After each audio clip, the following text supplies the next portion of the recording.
In today's discussion, we are going to tackle about temperature scales conversion.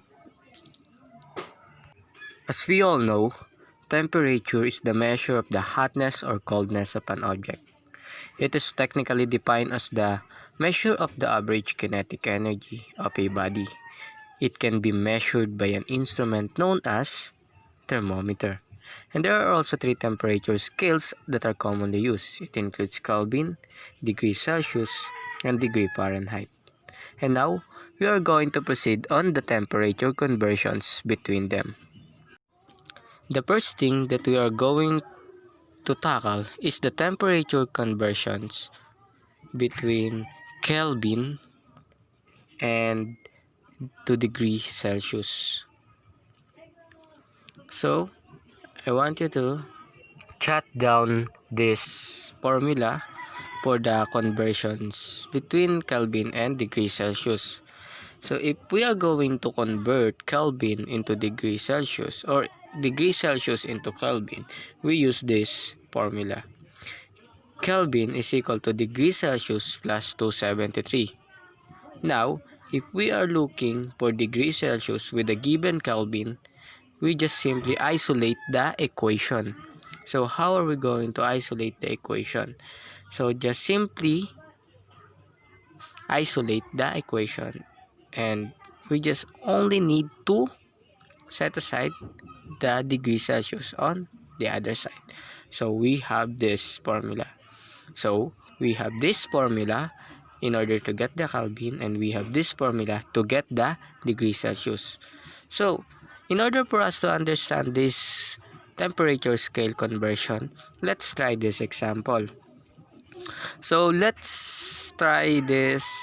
For example, we have 50 degrees Celsius and we need to convert it into Kelvin. So, what are we going to use? So, we use the first formula.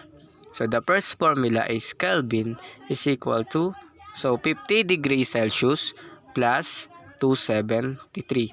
Therefore, we are going to get this formula, or we are going to get this answer rather. So, we have 323 Kelvin. So, that's the conversion between the two. Now, let's try another example for converting the degrees Celsius into Kelvin. So, we use again the first formula. So, let's try 100 degrees Celsius. Then, we are going to get the value in Kelvin. So, we have Kelvin is equal to 100 degree Celsius plus 273. So, in simple addition, the answer is equal to 373 Kelvin. So, 100 degrees Celsius is equal to 373 Kelvin. Now, by this time, let's try if we have a given Kelvin. So, let's assume that we have 300 Kelvin. Now, we are going to convert it into degrees Celsius. So, we use the second formula for this conversion.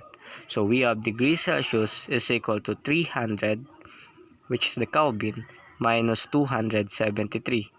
Therefore, we get the answer as, or we get the answer 27 degrees Celsius. Now, let's try another example for us to easily understand this concept. Let's say we have Kelvin is equal to 500. So, let's try getting it into degrees Celsius. So, we have degrees Celsius which is equal to 500, which is the Kelvin, minus 273. And then we get 227.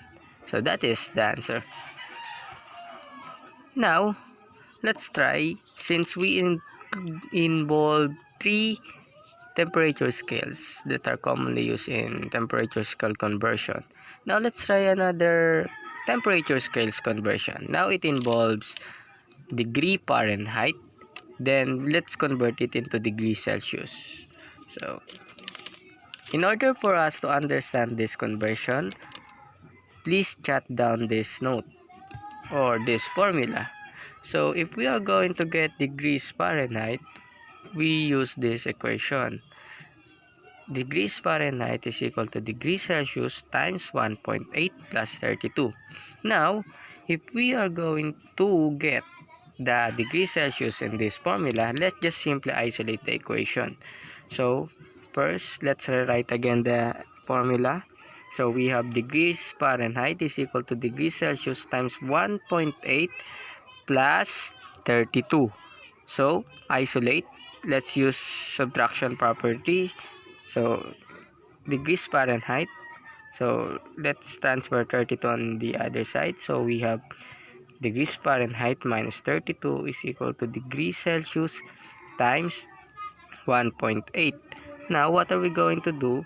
Let's divide 1.8 on both sides. So, we use this. So, in order for us to get the second equation or second formula or the formula in getting degrees Celsius, and this is temperature scale conversion, we have this degrees Fahrenheit minus 32 over 1.8. So, that's the second equation.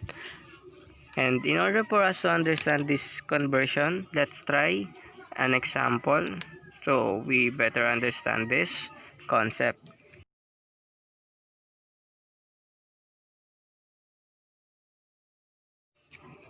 So the first thing that we are going to get or to try is if we have given degrees Celsius, let's try it to get the value of degrees Fahrenheit. So what if we have 30 degrees Celsius? What is the value in degrees Fahrenheit? So in order for us to get that, let's try the first formula, which is degrees Fahrenheit is equal to degrees Celsius times 1.8 plus 32. So degrees Fahrenheit is equal to the given degrees Celsius, which is 30 degrees Celsius, times 1.8 and plus 32. So you can calculate it in our calculator, or you just simply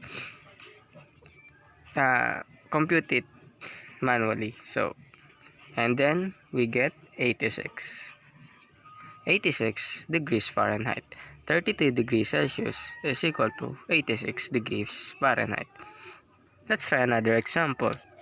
We have given 50 degrees Celsius. Let's convert it into degrees Fahrenheit. So we have degrees Fahrenheit is equal to 50 degrees Celsius, then times 1.8 plus 32. Again, based on our calculation through calculator, we get 122 degrees Fahrenheit. That's the conversion factor between if we have given degrees Celsius, then we are looking for degrees Fahrenheit. Now, let's try another formula. By this time, we have given degrees Fahrenheit and we are looking for degrees Celsius. So we have 80 degrees Fahrenheit. What is the value in degrees Celsius? Let's use the second formula.